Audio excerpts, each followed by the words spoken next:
সলমানের ফুতাই কোরআন শরীফের লোকের সম্পর্ক নাই।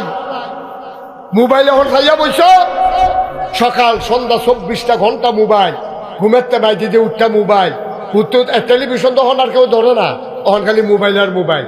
অনেকে টেলিভিশন বেচা মোবাইল কিনতে আছে, কয় টেলিভিশন হইতা কিতা হিতা, মোবাইলও আপডেট, নতুন নতুন সব পাওয়া যাইতে আছে। আমার ঘরের কোনায় আর কোরআন শরীফের তেলাওয়াত নাই।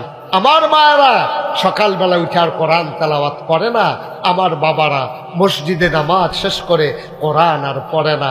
হাঁটতে হাঁটতে চায়ের স্টলে বিড়ি টানতে টানতে গিয়া সেরা চায়ের স্টলে বইয়া উফাইসা বন দিয়া চা দিয়া চুরা লাগতেছে কত কি আর নামাজও থাকতে যে চায়েরও অর্ডার দিয়া ও দিশা না কেন কয় একবারে তো দিয়ে গেছি। কইছে তুই একটা চা বান, আমি নামাজটা ফুইরাই কায়ের না গিয়া কাবি গিয়া লাগিয়ে থাম যায় আমার আগা।